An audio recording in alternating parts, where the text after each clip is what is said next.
Gioia Tauro est le plus grand port de conteneurs de la Méditerranée. Tous les jours, les chiens de la police douanière sont à l'œuvre. Leur mission, dépister la drogue. 3 millions de conteneurs sont déchargés ici chaque année. Gioia Tauro est le plus gros employeur de Calabre et le plus important lieu de transbordement de la drogue d'Europe. Depuis fin 2011, nous avons saisi près de 5,5 tonnes de cocaïne. Et pourtant, seule une petite partie de la drogue est dépistée. L'or blanc débarqué ici fait de la 'Ndrangheta calabraise la plus puissante organisation criminelle d'Europe. L'objectif des chefs de la 'Ndrangheta n'est pas de s'enrichir davantage, mais de justifier l'argent qu'ils ont déjà, de pouvoir faire sortir à la lumière du jour la fortune qu'ils ont amassée.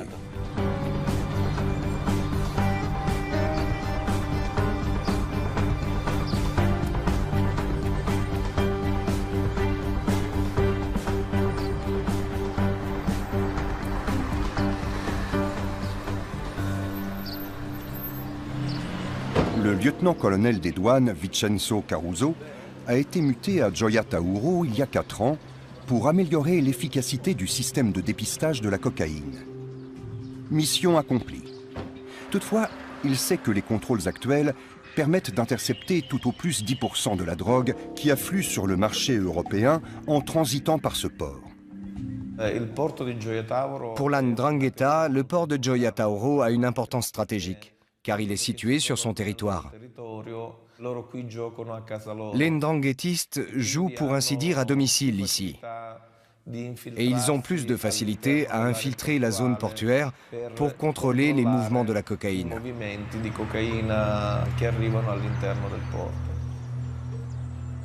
Lors de contrôles aléatoires, Vincenzo Caruso et son équipe ont constaté que certains conteneurs avaient été scellés frauduleusement. Ils avaient été ouverts avant d'être embarqués en Amérique du Sud. On y a introduit de la cocaïne, puis on les a refermés avec de faux scellés extrêmement bien contrefaits. Nous nous sommes rendus compte que ces conteneurs étaient utilisés comme des chevaux de Troie par le crime organisé. Les trafiquants en sélectionnent au hasard, parmi ceux expédiés à Gioia Tauro, et ils les bourrent de stupéfiants. Lo contaminavano con il carico di sostanze stupefacenti. Le trafic de la cocaïne est le commerce le plus lucratif. La drogue achetée en Colombie est revendue jusqu'à 100 fois plus cher en Europe. La marge réalisée sur ces produits est donc faramineuse et compense largement les pertes dues au contrôle douanier et policier. L'Europe est devenue le plus grand marché de la cocaïne et la 'Ndrangheta l'un des plus importants acteurs du commerce international de la drogue. Elle prend soin de changer très régulièrement de stratégie et d'itinéraire de contrebande.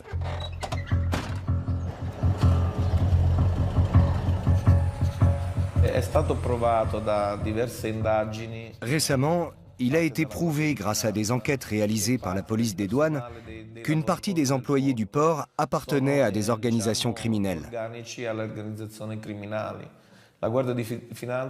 Diverses opérations ont alors été menées et on a procédé à des arrestations au sein même du personnel du port de Gioia Tauro.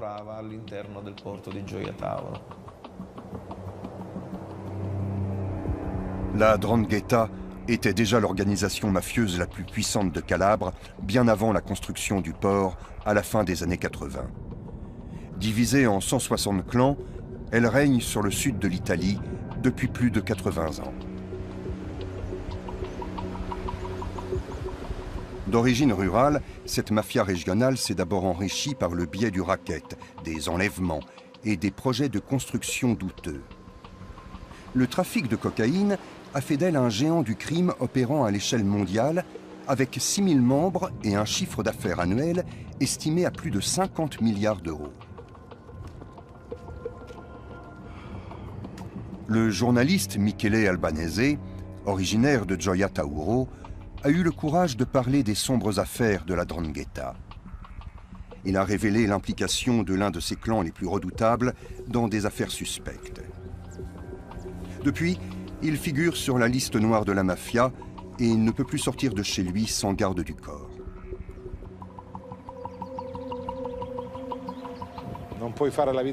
Je ne peux plus mener la même vie qu'avant. C'est vraiment terrible. Mon quotidien a changé du tout au tout. Je ne suis plus un homme libre. Je ne peux plus sortir tout seul. Quand je veux quitter la maison, je dois appeler la police qui vient me chercher avec une voiture blindée et m'accompagne partout où je dois aller. Vous comprenez bien qu'obliger un journaliste à vivre de la sorte, c'est comme couper les ailes à un oiseau.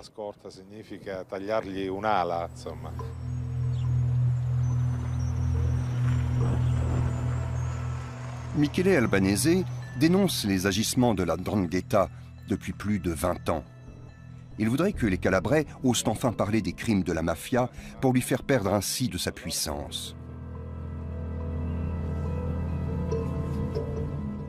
La 'Ndrangheta freine le développement économique, car lorsqu'une entreprise veut s'implanter dans le coin, les hommes de la mafia lui tombent immédiatement dessus pour lui demander le pizzo, des pots de vin, bref, lui extorquer de l'argent.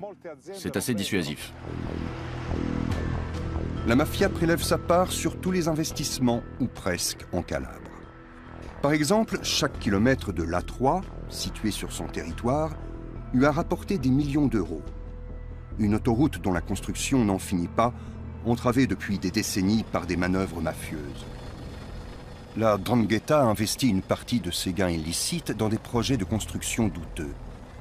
Cette vidéo de sources policières montre les investissements immobiliers des clans Morabito et Aquino.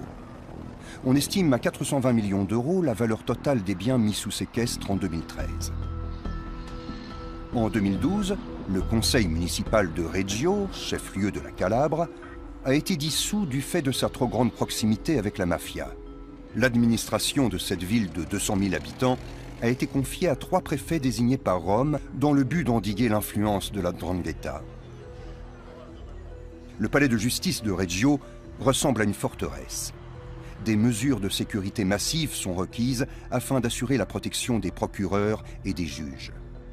Pour rencontrer le plus grand chasseur de mafieux calabrais, nous devons passer plusieurs contrôles de sécurité et traverser un labyrinthe de bureaux.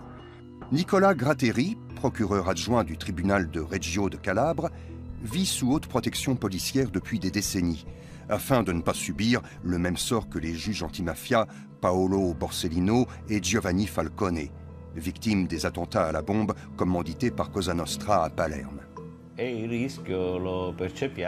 Nous sommes informés des risques que nous courons par les repentis très rares qui acceptent de témoigner contre leurs complices.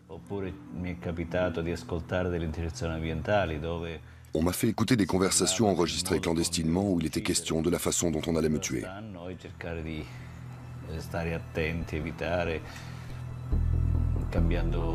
Nous devons être très prudents, éviter certains endroits, changer régulièrement de parcours, d'heure. Je ne vais plus au cinéma depuis près de 30 ans. Nicola Gratteri a fait de la lutte contre la mafia sa raison de vivre. La structure de la 'Ndrangheta est avant tout familiale. La caractéristique principale de cette organisation mafieuse est donc le lien du sang qui lie ses membres. Ce lien la rend dure, granitique, impénétrable. Et la probabilité que l'un d'entre eux collabore avec la justice est quasi nulle.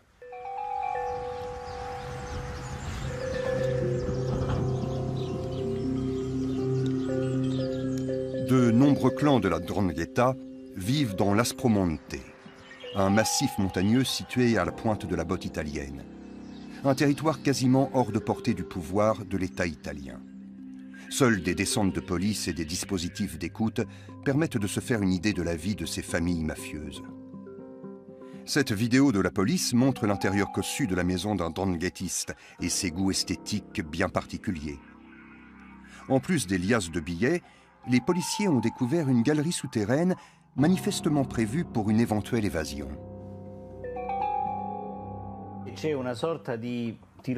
Pour intégrer la 'Ndrangheta, il faut d'abord effectuer une sorte de stage. Cette période d'apprentissage dure 1 ou 2 ans, au cours desquels le jeune apprenti est encadré par un adulte déjà affilié à la 'Ndrangheta. Cette vidéo filmée secrètement par la police a fait sensation. Pour la première fois, on assistait à l'un de ces rituels initiatiques quasi religieux qu'affectionne la 'Ndrangheta.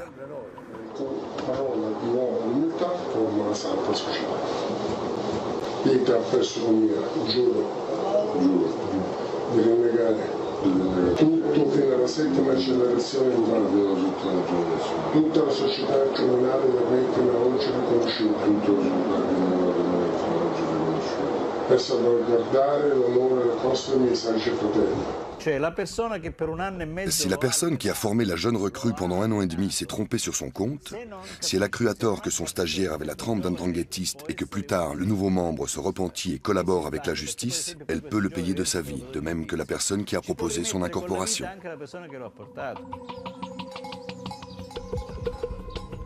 Le meurtrier qui a tué 6 personnes à l'arme automatique dans la ville allemande de Duisbourg en 2007 venait de ce village dénommé San Luca. Il a tiré 54 coups de feu sur ses victimes assises dans leur voiture. Ce sextuple meurtre perpétré devant un restaurant italien suscite un vif émoi à l'échelle internationale. Pour la première fois, l'Allemagne mesure le réel danger que représente la 'Ndrangheta. Cet acte a fait prendre conscience aux autorités allemandes que la 'Ndrangheta était active dans leur pays. L'auteur du massacre de Duisbourg a été arrêté à Amsterdam en 2009, puis extradé vers l'Italie. La vie des gens est conditionnée par la mafia. La 'Ndrangheta représente la violence et la mort, mais aussi le consensus social, dans le sens où la 'Ndrangheta est un réel pouvoir. Alors les gens ont peur et courbent l'échine. Rosa Quattrone et ses frères et sœurs ont eux aussi été confrontés de très près à la violence de la 'Ndrangheta. Leur père, fonctionnaire de l'inspection du travail, a été assassiné par un commando mafieux en 1991 pour avoir inspecté de trop près certains chantiers dirigés par la mafia. Rosa avait alors 14 ans. Quelques années plus tard, sa mère est morte d'un cancer. Mais Rosa est persuadée que c'est le chagrin dû à la mort de son mari qui l'a emportée. Ils l'ont tué sous nos yeux. Nous habitions au Moulin Blanc, comme je l'appelle. C'était un ancien moulin à farine. Et malheureusement, c'était aussi un lieu idéal pour commettre un meurtre. Il rentrait à la maison où nous l'attendions. C'était un samedi soir et nous avions prévu de sortir. Sur le coup des 20 heures, nous avons entendu sa voiture approcher et puis des coups de feu. Nous avons assisté à son assassinat en direct.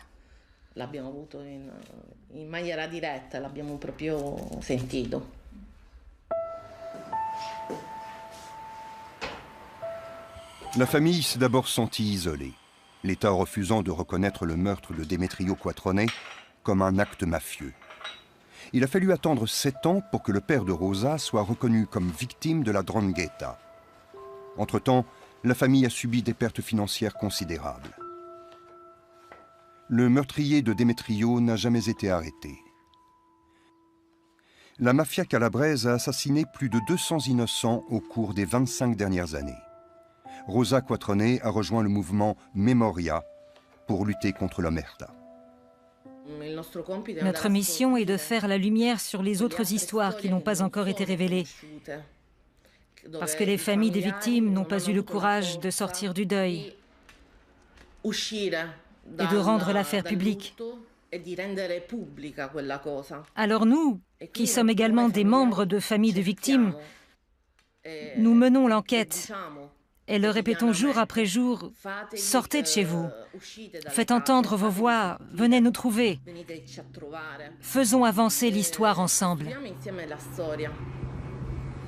La mafia a aussi commis des assassinats dans la petite ville de Polistena, située à quelques kilomètres seulement du port de Gioia Tauro. En outre, il s'est avéré que le plus grand bâtiment de la commune appartenait à un puissant clan ndranghêtiste, à la suite de quoi il a été confisqué par l'État. De nombreuses terres agricoles des environs ont également été saisies et leur exploitation confiée à une coopérative. La coopérative sociale Valle del Maro a été fondée par Domenico Fazzari et Don Pino. Ils sont membres de l'organisation Libera Terra, la terre libre, qui se charge d'exploiter les terres confisquées aux mafiosi dans toute l'Italie. Ici, ils cultivent des agrumes et des olives sur 130 hectares. La confiscation est un instrument très efficace de la lutte anti-mafia, car les clans mafieux ont besoin d'argent et de consensus. Saisir leurs biens signifie à la fois leur couper les vivres et mettre fin au consensus. Ils ne peuvent plus dire « cet immeuble est à moi, ces terres sont à moi ». Or, les immeubles et les terres sont des symboles de pouvoir.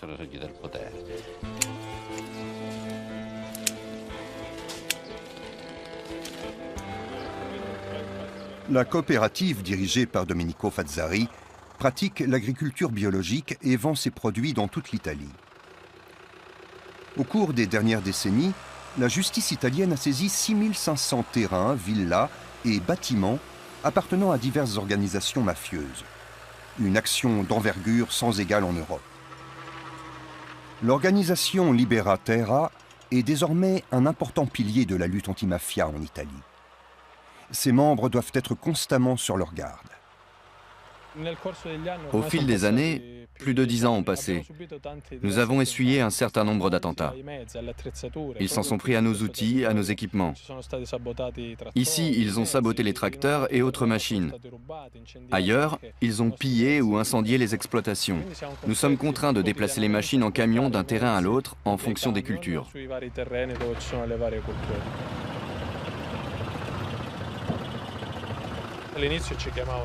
Au début, on nous surnommait les fous.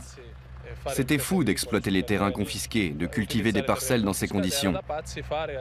Aujourd'hui, on ne nous appelle plus les fous, car au cours de ces 10 années, nous avons réussi à construire quelque chose. Et nous avons donné du travail à beaucoup de monde.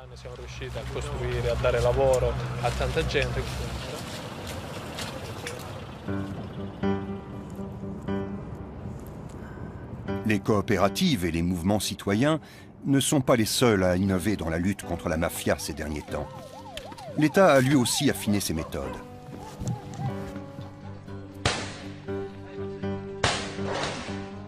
La police a effectué et filmé de nombreuses descentes et arrestations.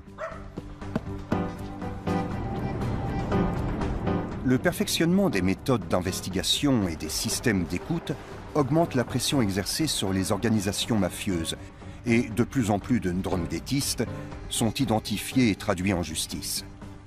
Mais les magistrats manquent encore de preuves suffisantes contre l'élite de la mafia calabraise.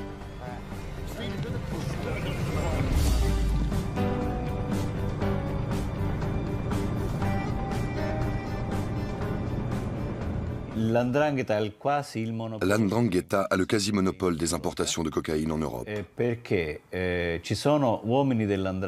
Car certains de ses membres sont installés en Amérique du Sud et font office de brokers. Ils achètent le plus de cocaïne possible pour l'avoir au prix le plus bas.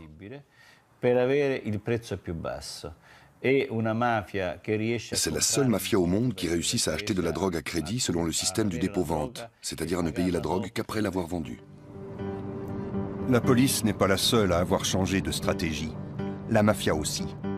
Si les meurtres et les enlèvements étaient jusque-là de mise, aujourd'hui, elle essaie d'opérer le plus possible sans faire de vagues.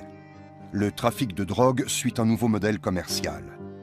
La 'Ndrangheta tente désormais de blanchir discrètement ses milliards d'euros de recettes en les investissant. Avec l'argent de la drogue, la mafia investit surtout dans les régions situées au nord de Rome, en Italie, ou dans toute l'Europe. Des hôtels, des restaurants, des pizzerias principalement. En Allemagne, en Belgique, aux Pays-Bas, en Espagne et au Portugal. La 'Ndrangheta comme la Camorra se sont illustrés dans le monde de la construction immobilière. Elles ne le font pas seulement pour gagner de l'argent, c'est aussi une question de prestige. Être présent à l'Expo Milano 2015 et avoir travaillé pour une famille mafieuse est une démonstration de pouvoir. En mai 2015, l'exposition universelle de Milan ouvre ses portes. La 'Ndrangheta a compris depuis des années déjà qu'investir dans l'immobilier autour de cet événement mondial était une occasion en or d'infiltrer l'économie légale.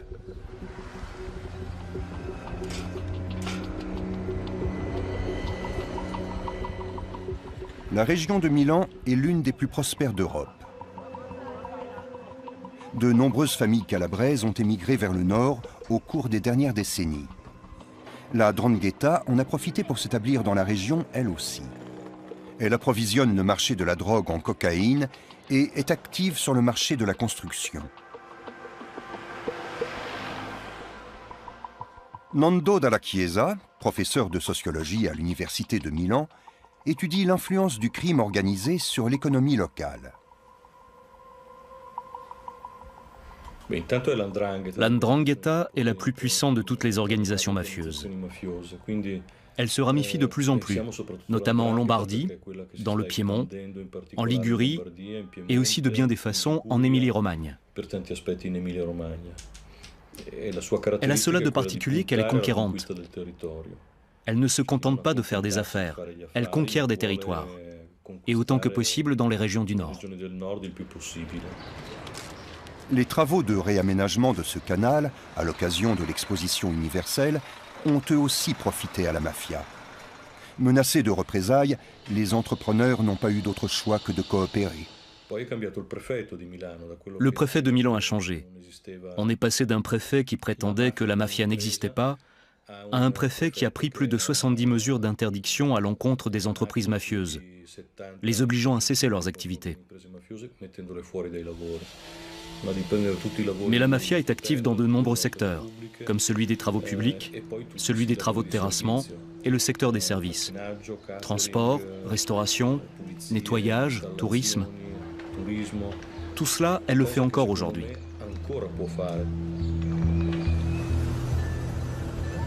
La 'Ndrangheta étend ses tentacules jusque sur la côte d'Azur. Au moins 6 clans s'y sont implantés. La région de Nice attire les investisseurs douteux, venus d'Italie et du monde entier, en raison de la hausse des prix. La journaliste Hélène Constanti a publié un livre sur l'influence de la mafia implantée dans le sud de la France. Cette famille Pellegrino n'était pas seulement présente dans ils avaient des entreprises de terrassement, de travaux publics, de bâtiments en Italie, mais ils avaient aussi créé des filiales en France. Une entreprise de terrassement dans la ville de Menton, qui est vraiment la ville frontière avec l'Italie, et avait obtenu des marchés de la façon la plus tranquille et la plus ordinaire possible. C'est la police italienne qui a fini par mettre au jour les activités criminelles de la famille Pellegrino et par confisquer leurs propriétés à Bordighera, tout près de la frontière avec la France.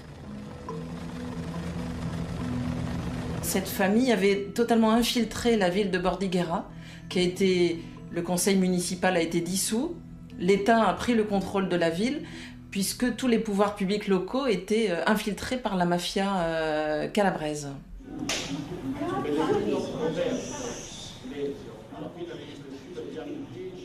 Le procès du clan Pellegrino a révélé que plusieurs membres de la famille étaient impliqués dans des affaires de corruption, de racket et de blanchiment de capitaux. De nombreux témoins ont reçu des menaces et ont refusé de témoigner contre les accusés. Malgré tout, le juge a eu assez d'éléments pour prononcer de lourdes peines de réclusion.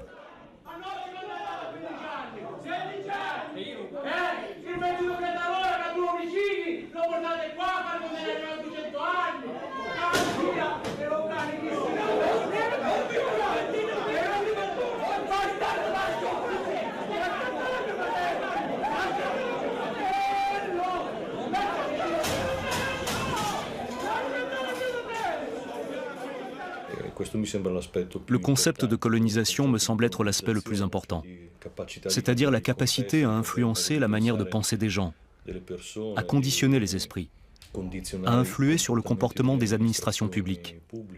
Ils vont même jusqu'à modifier la politique des territoires conquis. Le Cap Ferrat, entre Nice et Monaco, est l'un des lieux de résidence les plus chers de France. La 'Ndrangheta n'est pas la seule à y acquérir de l'immobilier avec l'argent de la drogue. Les oligarques russes investissent eux aussi des centaines de millions d'euros dans les villas les plus chères du pays. Selon les recherches menées par Hélène Constanti, de nombreuses transactions sont entachées de corruption. L'ancien sénateur-maire de Saint-Jean-Cap-Ferrat avait d'ailleurs été mis en examen. Il est mort avant que le procès puisse tenir. Il était mis en examen, ça c'est une certitude. Les perquisitions avaient permis de découvrir des centaines de milliers d'euros dans ses coffres, dans des comptes en Suisse, dont l'origine reste très mystérieuse. Alors le reste de cette affaire va être jugé bientôt à Marseille. L'achat de ces somptueuses villas s'effectue la plupart du temps par l'intermédiaire de sociétés immobilières privées. Les financiers et autres tireurs de ficelles restent généralement dans l'ombre. Sur le papier figurent souvent des fonds exotiques basés dans les Bermudes ou les îles Caïmans. Les sociétés immobilières offrent une opportunité légale d'investir et donc de blanchir des sommes colossales acquises illégalement. C'est pour dissimuler l'origine des fonds, quel est l'argent qui a servi à ça.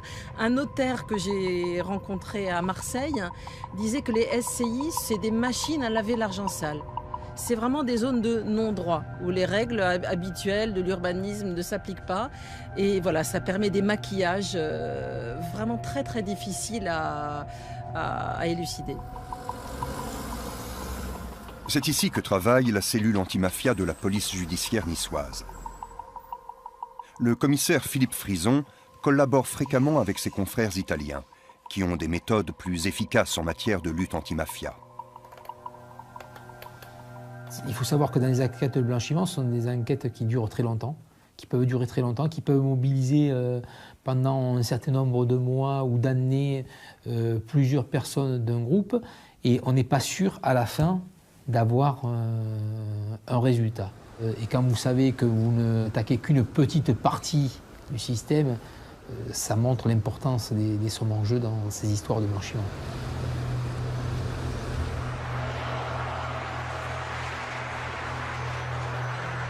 Si la mafia est très active dans le sud de l'Europe, elle l'est aussi dans le nord, depuis longtemps déjà. L'Allgäu, dans le sud-ouest de la Bavière, est l'un des grands fiefs de la 'Ndrangheta.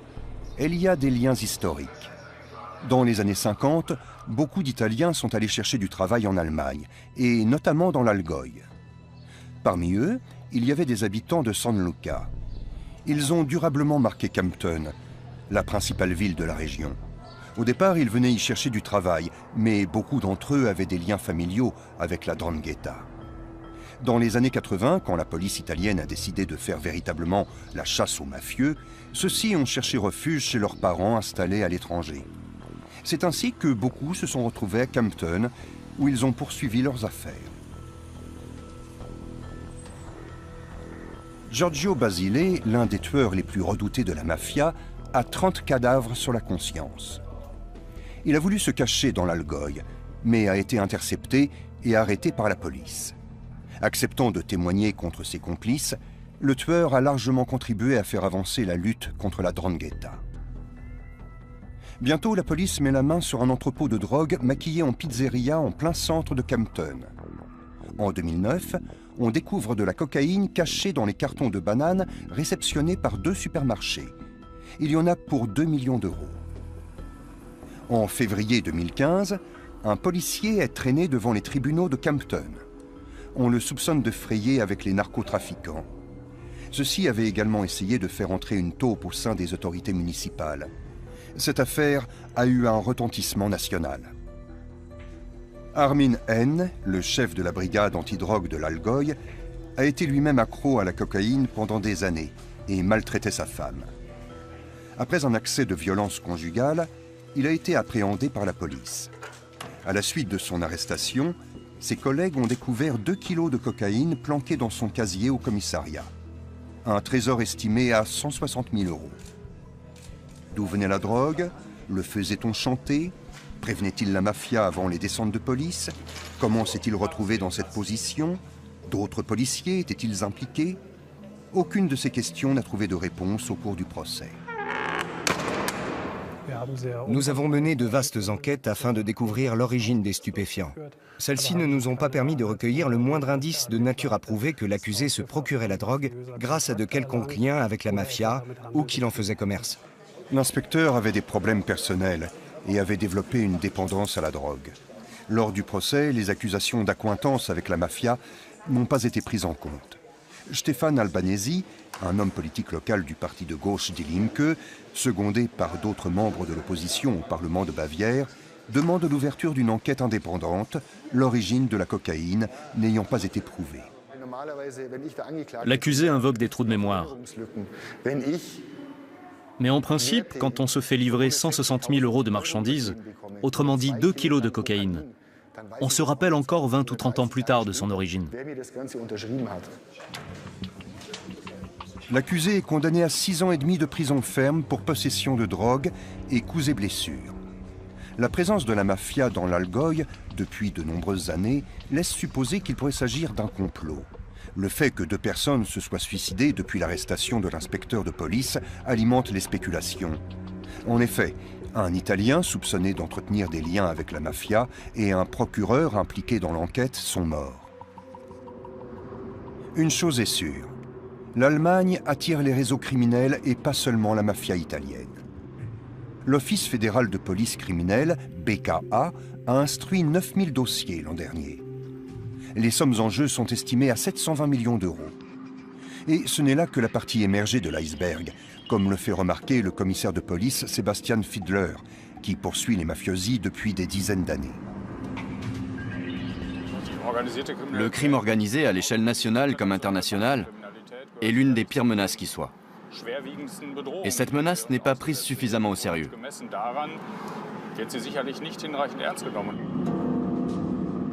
Sebastian Fiedler, membre de la Fédération allemande des agents de la police judiciaire, pointe du doigt les dysfonctionnements de la législation.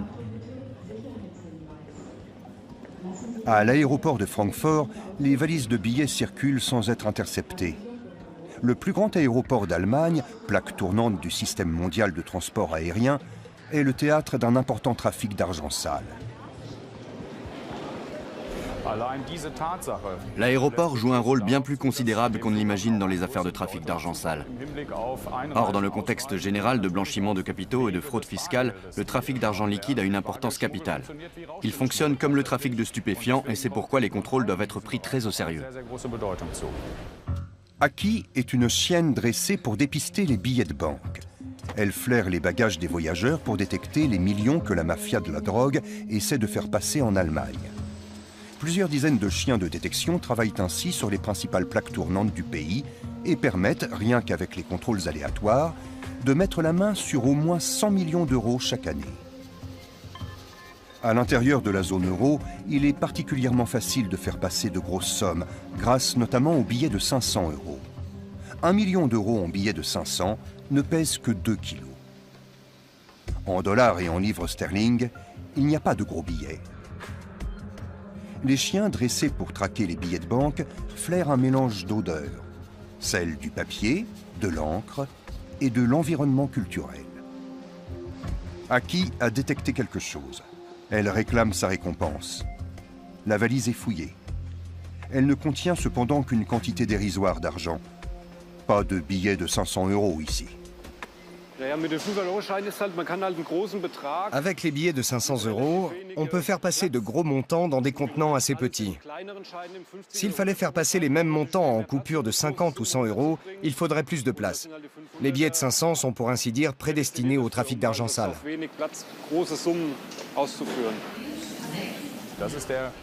C'est tout l'intérêt de ces billets de 500. Pour le citoyen lambda et dans le circuit économique normal, dans la vie quotidienne, ils n'ont aucun intérêt. Je vous mets au défi de trouver quelqu'un qui se balade avec des billets de 500 en poche. D'ailleurs, il n'y a pas beaucoup de magasins qui les acceptent. C'est pourquoi il est urgent de supprimer ces billets de 500 €, et pas seulement en Allemagne, mais dans toute l'Europe. En Europe, selon les estimations, les organisations criminelles réalisent chaque année des profits de plus de 100 milliards d'euros, le tout en liquide. Ces sommes mirobolantes ne deviennent toutefois réellement dangereuses que lorsqu'elles sont investies sans éveiller les soupçons ou déposées sur des comptes en banque plutôt qu'entreposées dans des cachettes. C'est précisément le but du blanchiment d'argent. L'Allemagne passe pour le grand pays du blanchiment de capitaux. On présume que la 'Ndrangheta y blanchit 80% de l'argent de la drogue. Les Russes, Libanais, Nigériens, Mexicains et bien sûr les Allemands blanchissent et investissent ici leurs profits illicites. Leur mot d'ordre, légalité, pouvoir et influence. À Essen, le procureur Annette Milk inspecte les locaux des marchands de voitures d'occasion. Son administration lutte contre un réseau de blanchiment des plus audacieux dont on suspecte qu'il a injecté plus de 16 millions d'euros dans l'économie du pays. Cependant, elle n'a rien pu faire.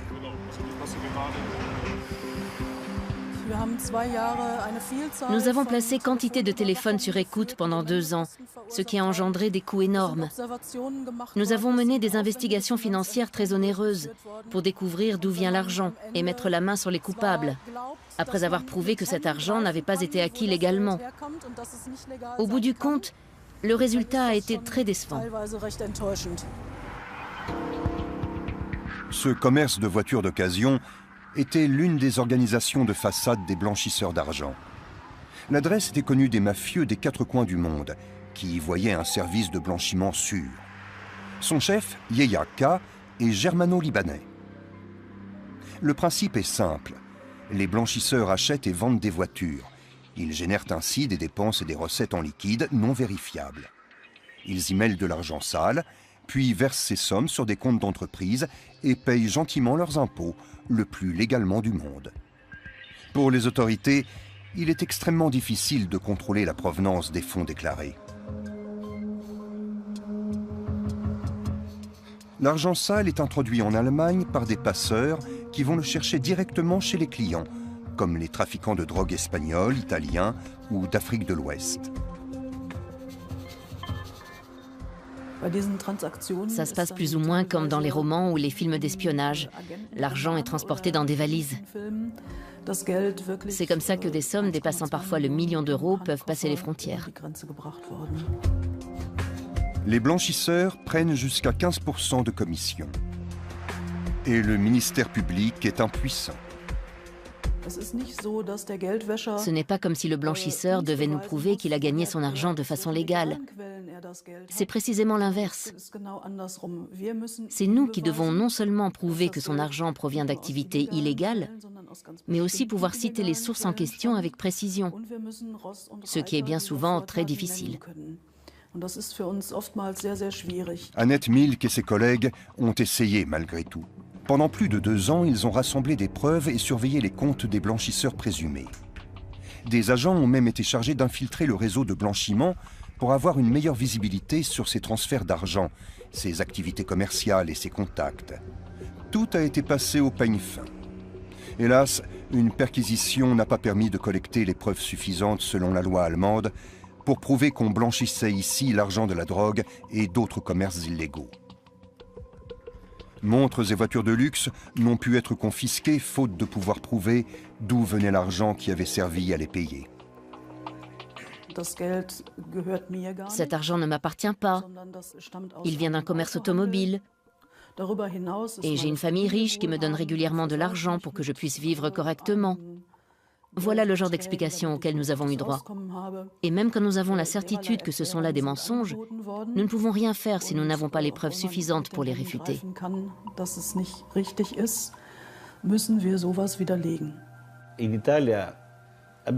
En Italie, nous avons des règles précises. Nous n'avons pas besoin d'un crime. Rien que la fréquentation de mafiosi, le fait de se comporter comme un mafioso ou d'avoir des biens d'une valeur démesurée suffit.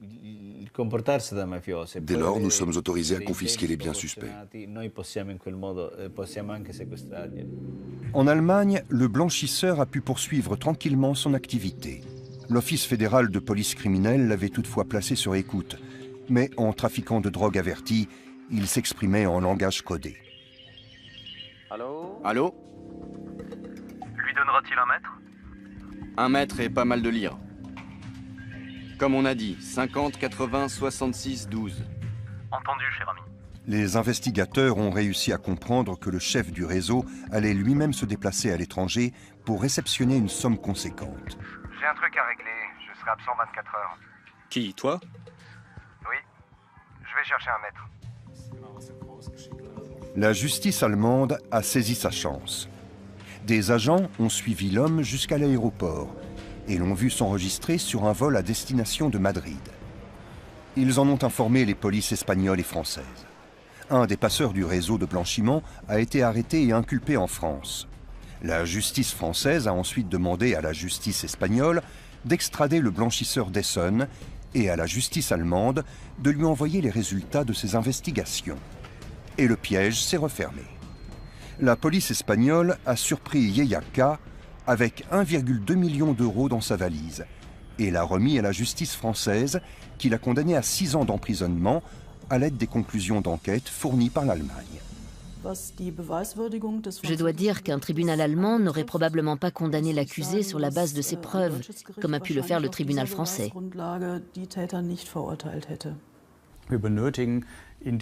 Dans les cas où il s'avère qu'il s'agit bel et bien d'argent sale, nous devons pouvoir confisquer cet argent plus facilement. Nous devons renverser la charge de la preuve. Quand nous avons des raisons sérieuses de penser qu'un individu ne gagne pas sa vie par des moyens licites et possède néanmoins des biens de grande valeur, nous devons avoir la possibilité de confisquer ces biens, à charge pour lui d'en établir l'origine licite. À Berlin, la lutte contre le blanchiment relève principalement de la responsabilité du ministère des Finances. Or, celui-ci ne semble pas s'inquiéter outre mesure du fait que des réseaux criminels internationaux blanchissent leur argent en Allemagne et infiltrent les organes vitaux du pays. Nous avons tenté plusieurs semaines durant d'obtenir une interview, mais elle nous a été refusée sous prétexte de manque de temps. Le ministère a fini par nous envoyer une réponse écrite, mais celle-ci est très générale. Toutes les questions pointues ont été ignorées. La loi allemande relative à la lutte anti-blanchiment respecte les critères internationaux. On nous sert toujours les mêmes mauvaises excuses. Le gouvernement dit appliquer formellement les recommandations et directives de l'Union européenne. Or, nous, ce que nous voulons, c'est pouvoir lutter efficacement contre le blanchiment et en cela, nos objectifs sont diamétralement opposés. Il y a 2 ans déjà, l'accord de coalition du gouvernement allemand annonçait une simplification des procédures de saisie des biens acquis frauduleusement. Mais aucune mesure concrète n'a été prise depuis. Le gouvernement s'était engagé auprès d'une commission de l'OCDE à rendre punissable au moins le blanchiment effectué par les trafiquants eux-mêmes, et ce d'ici 2014. Mais il n'a encore rien fait. L'avantage en Allemagne, c'est qu'il n'y a pas de contrôle ni de lutte anti-mafia vraiment poussée. C'est vrai que sans véritable législation anti-mafia, les trafiquants sont tranquilles. Ils peuvent acheter ce qu'ils veulent, ils savent que personne ne viendra les embêter. Même s'ils blanchissent de l'argent, personne ne viendra fouiner dans leurs affaires. Il suffit qu'ils paient leurs impôts pour ne pas être inquiétés. C'est le trafic de drogue qui rapporte le plus au crime organisé. Mais les gains réalisés ne sont réellement exploitables qu'une fois déposés sur des comptes en banque ou investis dans des affaires licites. Cette femme travaillait pour le service anti-blanchiment d'une banque. Avec sa collègue, elle a découvert des indices laissant à penser que de grosses sommes d'argent sale transitaient par des comptes au sein de sa banque. Les 2 femmes ne souhaitent pas décliner leur identité. Elles ont peur des hommes qui se cachent derrière ces transactions. Je devais examiner les relations entretenues avec les clients, repérer les transactions douteuses, contrôler les relations commerciales des clients, afin de déterminer s'il était pertinent de les signaler aux instances d'enquête judiciaire. Les banques allemandes sont légalement obligées d'affecter du personnel à la prévention contre le blanchiment. Mais qu'arrive-t-il quand celui-ci identifie des opérations douteuses?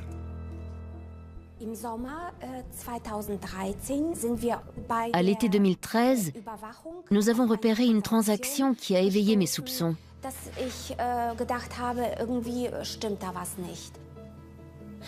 En épluchant le dossier, nous avons découvert une photocopie du passeport d'Eric Van Agels. C'était tout à fait bouleversant. Eric Van Agels est un homme de paille.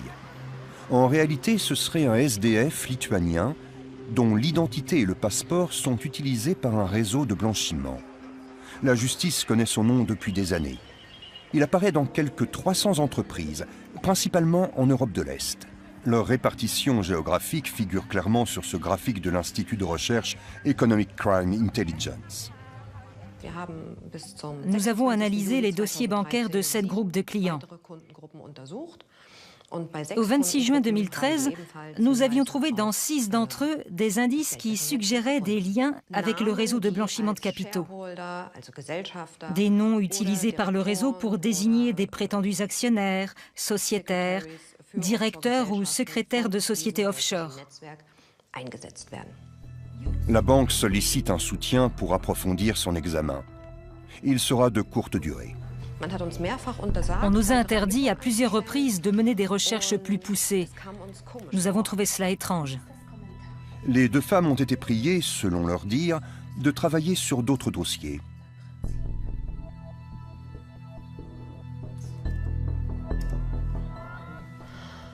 Et le 30 septembre 2013, on nous a licenciés sans préavis. Officiellement, il s'agit d'un renvoi pour raison formelle. Il fera finalement l'objet d'une transaction. La banque refuse toute interview filmée. Par écrit, elle réfute tout ce qui lui est reproché, en alléguant avoir délégué les recherches à un organisme externe. Les analyses externes conduites par des sociétés d'audit ont démontré que les systèmes de la banque ont toujours fonctionné efficacement. Peut-on se fier à ces audits externes? Les plus grandes banques allemandes ont leur siège à Francfort. Andreas Frank les connaît bien pour avoir travaillé lui-même dans ce monde-là. Il lui a tourné le dos lorsqu'il a commencé à soupçonner certains de ses collègues d'aider des criminels à blanchir de l'argent sale. Il a rendu l'affaire publique et a subi de lourdes représailles. Il continue néanmoins son combat. Andreas Frank a fait de la lutte contre le blanchiment sa mission. Il a accusé le gouvernement fédéral de ne pas appliquer les directives de Bruxelles. 2 recours en manquement ont été engagés et l'Allemagne a été sommée d'améliorer son système de lutte anti-blanchiment. Lorsque j'ai commencé à pointer du doigt les déficiences de l'Allemagne en matière de lutte anti-blanchiment, je pensais que ça se limitait au secteur non financier. Aujourd'hui, je constate que le secteur bancaire est lui aussi fortement concerné. L'autorité fédérale de surveillance du secteur financier, ou BaFin, elle aussi basée à Francfort, doit vérifier que les banques appliquent la loi sur la lutte anti-blanchiment et intervenir quand un nombre suffisant d'indices concrets incrimine un établissement.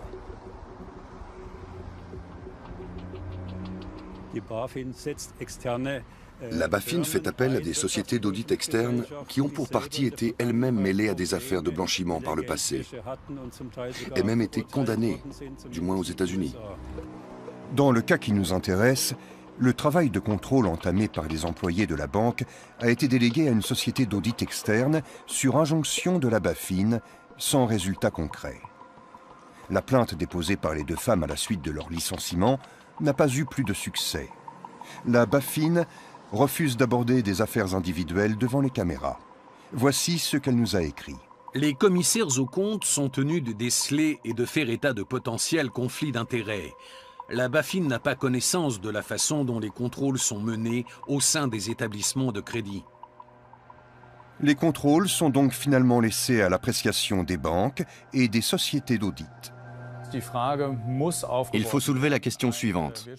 Une société d'audit qui examine un cas particulier n'a-t-elle pas intérêt par la suite à être engagée par le même institut financier pour réviser le bilan de fin d'année? Il y a là un conflit d'intérêts manifeste. Je trouve cela tout à fait inquiétant et selon moi, la BaFin devrait employer davantage de personnel afin de pouvoir remplir elle-même le rôle qui lui incombe.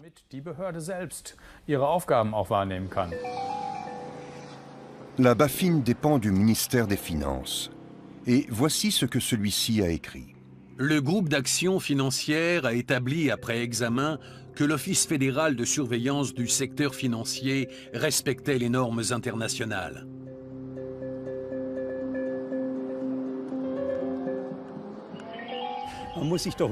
Il est tout de même étonnant qu'à l'étranger, les banques allemandes soient fréquemment condamnées pour violation des réglementations en matière de lutte anti-blanchiment ou carrément pour blanchiment de capitaux, comme ça a été récemment le cas de la Commerzbank, alors qu'en Allemagne, on ne dépiste soi-disant jamais rien de douteux. Ces 5 dernières années, la BaFin n'a prononcé que 4 sanctions à l'égard d'établissements mêlés à des affaires de blanchiment. De simples amendes d'un montant maximum de 25 000 €. La question du blanchiment est également débattue au Parlement européen de Bruxelles. On estime à au moins 280 milliards d'euros les capitaux d'origine suspecte blanchis chaque année en Europe. Avec quelques confrères de la police judiciaire, Sebastian Fiedler est venu parler des aspects pratiques du problème. En mai, le Parlement européen a adopté une nouvelle directive. Les propriétaires effectifs de sociétés privées doivent désormais figurer sur des registres centralisés afin de faciliter les investigations. L'important, c'est que les règlements adoptés par l'Union européenne soient bel et bien appliqués. Appliqués concrètement. Je souligne bien concrètement, il ne s'agit pas de les appliquer formellement comme par le passé. L'Europe doit faire pression en ce sens sur les États membres. Les gouvernements des États les plus puissants d'Europe doivent agir pour protéger leurs ressortissants de l'influence des trafiquants de drogue et des groupes criminels organisés en général. Sont visés avant tout l'Allemagne, la France, l'Espagne et l'Angleterre. Les transactions financières doivent être contrôlées plus efficacement par des organismes indépendants. Il faut prendre sans plus attendre les nouvelles mesures contre la dissimulation d'actifs par le biais de sociétés immobilières privées ou de sociétés fantômes. Il convient de pouvoir confisquer rapidement les biens financiers et matériels des trafiquants, méthode déjà pratiquée en Italie où elle s'est révélée particulièrement efficace. Jusqu'à aujourd'hui, le crime organisé a pu infiltrer bien trop facilement l'économie de la plupart des pays d'Europe et l'influencer en conséquence. Et s'ils se mettaient à racheter une partie de la presse et de la télévision, ils finiraient par dicter leurs lois dans tous les secteurs, y compris culturels. Et la démocratie dans tout ça.